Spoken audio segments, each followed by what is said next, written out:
Your father is no longer with us, you know? This house belongs to me, his wife, so you better leave soon. My stepmother said in a tone like she was scolding a small child. The funeral for my father had just ended. My heart, as dark and heavy as an overcast sky, was disturbed, and in my anger, I retorted. Yours? This is my childhood home. You're the one who should leave.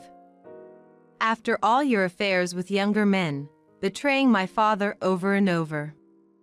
You have no right to call yourself his wife. As I glared at her, she placed her hands on her hips and snorted dismissively. Well, that's too bad. Unfortunately for you, I'm inheriting this house and the $1 million estate. I am kind enough to share a little though. How about $50? With that, my stepmother laughed loudly, and I couldn't help but laugh along. This seemed to annoy her, who furrowed her brow and visibly became upset. What's so funny? No, it's just. You really know nothing, do you? Your head is a bit too much in the clouds, isn't it? I then presented a document to her, who was turning red with anger. Can you read this? At that moment, my stepmother's face turned pale. No, it can't be. It's a lie, right? My name is Kelly. I am a 29-year-old homemaker, also working part-time. My father was a lawyer, fairly well known among his peers. He started his own law firm and worked tirelessly with a few colleagues. My mother passed away when I was young, and I barely remember her. My father was always busy with work, so I was raised mostly by my grandmother. However, I never felt dissatisfied with this life. Even without my parents, my grandmother was always kind, and I was fortunate in my other relationships as well. Supported by many, I grew up smoothly and graduated from high school without trouble. But as I began to enjoy my university life, a shadow fell over my seemingly perfect existence. A new mother appeared in our family, which had always been just my father and me. This lady will be your mother from today. Try to get along. The woman suddenly introduced to me was clad in designer brands from head to toe. Nice to meet you, Kelly. You can call me Mom, and we can go shopping together. While she seemed like a bright and beautiful person, someone I might have gotten along with as a neighbor, living with her as a mother was a different story. In conclusion, our personalities did not mesh well. I'm more of an indoor person, preferring to relax at home with a coffee on days off. On the other hand, my stepmother couldn't sit still, always going out shopping or to drinking parties. I didn't exactly dislike her, but we tended to avoid each other. But that wasn't the real problem. What came later was much more significant. After graduating from university, I was hired as an office worker at a general company. My workplace was about a 20-minute train ride from home, so I planned to commute from my parents' house for the time being. My relationship with my stepmother continued as usual, without any attacks or harassment, so I decided not to move out immediately. Anyway, about 6 months after joining the company, I attended a social gathering organized by my colleagues. I'm not good with alcohol, so I wasn't enthusiastic, but I couldn't miss the drinking party as almost all my coworkers were going. On the way home from the party, walking with a few people who were heading in the same direction, through a bustling street crowd, I spotted a familiar figure from behind. It was my stepmother.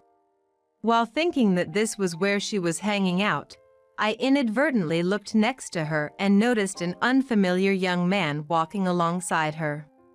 If they were merely walking next to each other, I could have believed they were just friends despite the age difference. However, shockingly, She had her arm entwined with the young man's arm. The unmistakably intimate atmosphere made me involuntarily catch my breath. A colleague walking next to me asked, "What's wrong?" All I could do was laugh it off, unable to tell a colleague, who I had only known for a few months, that my stepmother might be cheating with a young man. So, I made up an excuse about having somewhere to be and sent my colleagues home first, deciding to follow my stepmother. Fortunately, it was easy to follow them in the bustling crowd of the lively downtown area. The stepmother and the young man occasionally leaned in close to talk to each other, looking every bit like a cozy couple. After about 3 minutes of walking, my stepmother and the young man looked around cautiously before entering a building. It turned out to be a lodging facility. The shock was so great that I felt nauseous but quickly left the area. I had sensed that my stepmother was a flashy, sociable type, but I never imagined she would cheat. This was a betrayal against my father, and against me as well. Angered by her immoral behavior, I decided to confront her the next day when she returned home in the morning as if nothing had happened. "Oh, Kelly dear. What's up? You usually don't even want to see me," she said sarcastically, slightly drunk from a night of drinking. "I saw you.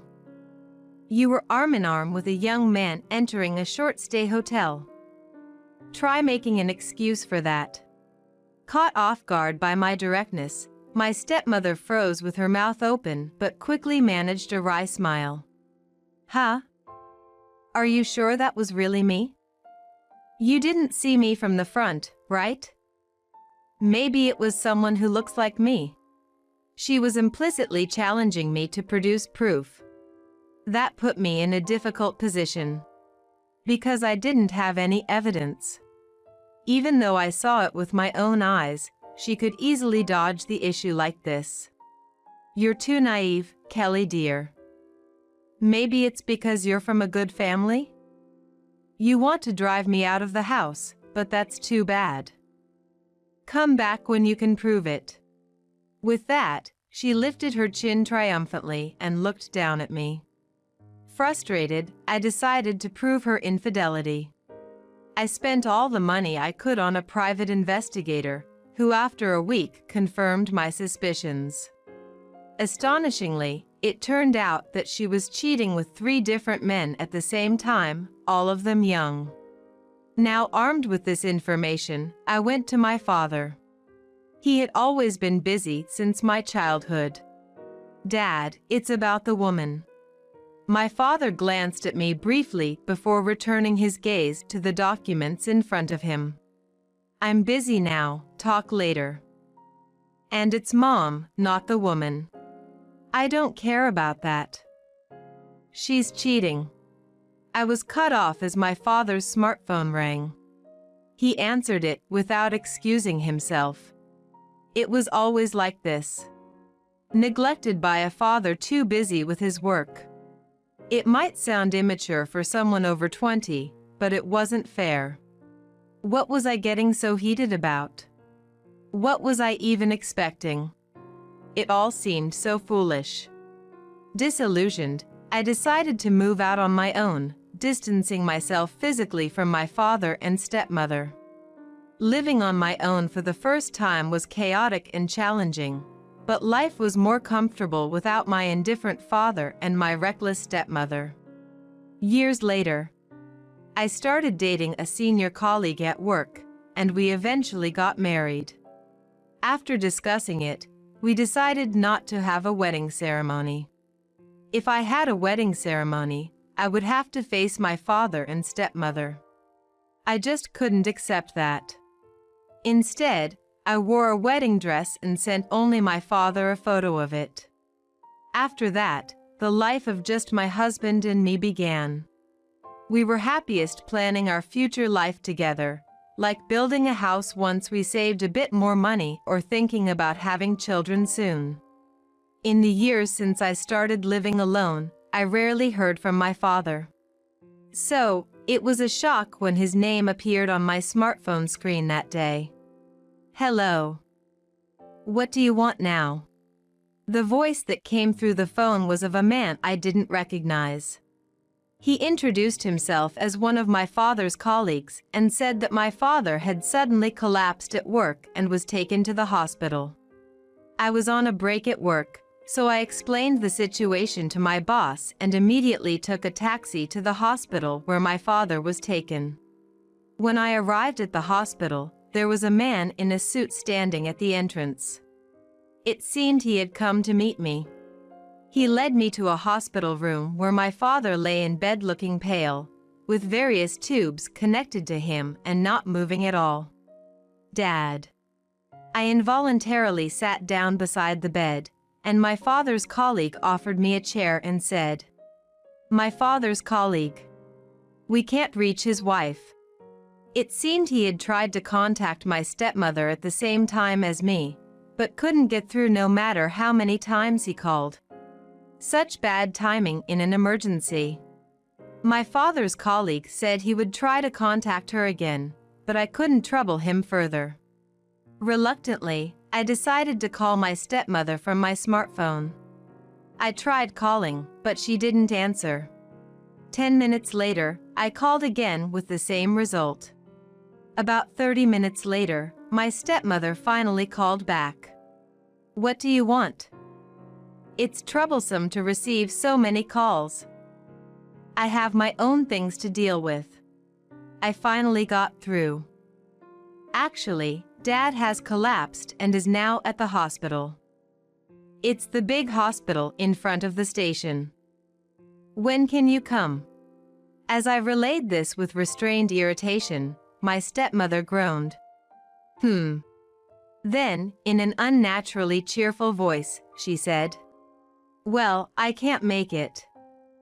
I'm really busy. So, I'll leave everything about him to you, Kelly. Call me if something happens. Bye-bye." Before I could reply, my stepmother had already hung up unilaterally. I tried to call back immediately, but couldn't get through. She might have turned off her phone. I had thought that even a woman who cheated would come to the hospital if her husband collapsed, but I was too optimistic. "Leave everything to you." As she said, my stepmother did not come to visit, let alone care for him. During that time, I took care of hospital admissions, daily care, and paperwork, using up my paid leave. Although my father and I had been estranged for years, I was still worried about him in this situation. I did everything I could, hoping he would wake up soon as I visited the hospital daily, but that wish was not fulfilled. Eventually, my father never woke up and passed away. Then things were so hectic I barely remember them, and I had no time to mourn.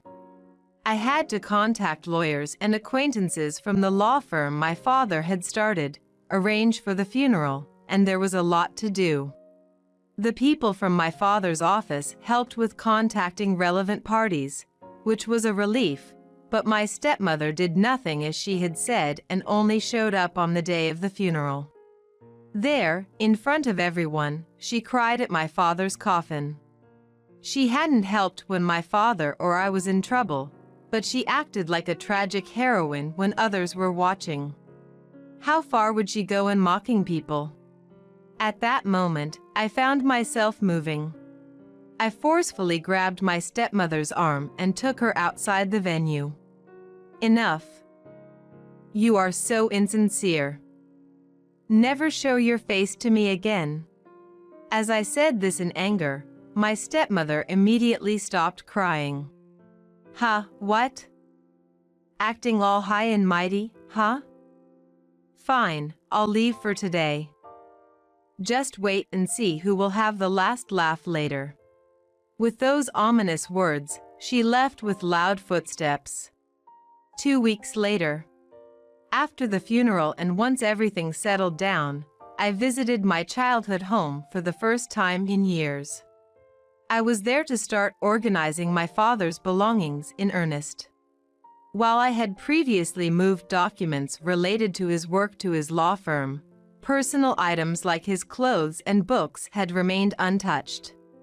I didn't think my stepmother would bother to sort through them, so it was up to me. About an hour into sorting and cleaning, my stepmother, who seemed to have been out, came home. She burst into the living room with vigor. "Oh my, Kelly. What are you doing here? This house is mine now. You shouldn't just come in uninvited." She said this in a tone one might use to scold a small child. I countered while I continued to organize my father's effects. "Yours? This is my childhood home. The one intruding is you." At that, my stepmother placed her hands on her hips and puffed out her chest dramatically. "This house and $1 million inheritance are mine to inherit. But, because I'm generous, I might share a little with you. How about, say, $50? I couldn't help but laugh at her high-pitched laughter. This seemed to annoy her, and she frowned deeply, her face clearly showing displeasure. "What's so funny? What are you even talking about?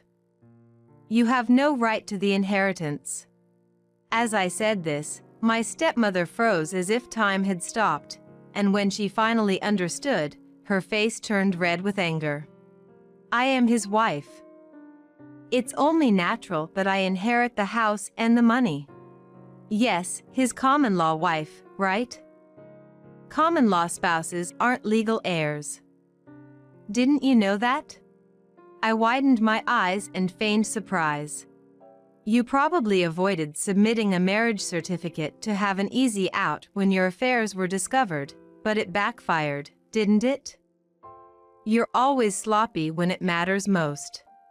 Sorry, but you can't kick me out. It's you who should be leaving. Oh, and if you need money, shall I give you some? How about, let's see, $50? I said this as if releasing years of pent-up frustration. My stepmother's face turned even redder, probably from embarrassment. But, a common-law wife can inherit if there's a will, right?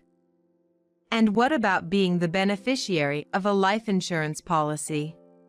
My stepmother was desperately trying to find a way to get her hands on the inheritance, but it was futile. I am the beneficiary of the life insurance, and there was no will. He passed away suddenly. And I think survivor's pension might be difficult too. You would need to prove your status as a common-law wife, but with evidence of your affairs, it's probably not going to be recognized. Though I wasn't very familiar with the details of survivors' pensions, it seemed effective in intimidating my stepmother. As her hopes were dashed one by one, her face grew more stern, and I delivered the final blow. "You're a complete stranger here. Pack your things and leave, or I'll call the police." My stepmother bit her lower lip in frustration, hurriedly packed her clothes into a suitcase, and stormed out of the house. Rumors of what happened to her reached me later. Having relied on my father's income, she hadn't worked for years. Therefore, she couldn't find a full-time job now and was living a day-to-day life doing odd jobs. However, her selfish nature didn't change, and she soon tried to approach old acquaintances for support, but none of them were willing to take her in, who was lacking money and no longer possessing the beauty of her youth. Then my stepmother took an outrageous step. She appeared before my husband, claiming, "I am more beautiful and appealing as a woman than Kelly." It seemed she wanted to orchestrate a scenario where I would witness this and think it was an affair, but naturally, my husband refused her advances. Frustrated at not getting money, my stepmother tried to wreck my family, which only made her seem pitiful. Later, I swiftly called the police, and my stepmother received a stern warning. Hopefully, she learned her lesson from this. Incidentally, when I was sorting through my father's belongings, I found something curious. It was his diary. Though it might be wrong to read someone's diary, even if they have passed away, I was too curious about his thoughts and read a little. The entries were full of words of concern for my health and future prospects. Is Kelly eating properly? Is she not suffering too much at her job? Were some of the lines written? It appeared that my father had worked so hard because he wanted to ensure I wouldn't struggle financially in the future. And tucked in the diary was a photo. It showed my young father, my biological mother, and me, all smiling. I was in my mother's arms, and my father was hugging her shoulder. Seeing that photo, I finally felt it. I was loved by my parents. There was another photo in the diary, a recent one of my father and my stepmother. While I didn't understand why my father maintained a common-law relationship with my stepmother, it seemed he cared about her in his way. Unfortunately, that feeling was not reciprocated by her. I resolved to become someone who could not only receive love, but also understand it. Then, to my joy, I found out I was pregnant. We recently visited the hospital, and it seems the baby is developing well. Looking ahead to when our child grows up, my husband and I decided to live in the house my father left us. Our current rented apartment doesn't have enough space for a child's room. We've decided to spend money for our child's sake. Everything is for the sake of our forthcoming child. Just as my parents loved me, I will love this child. I made that promise to myself,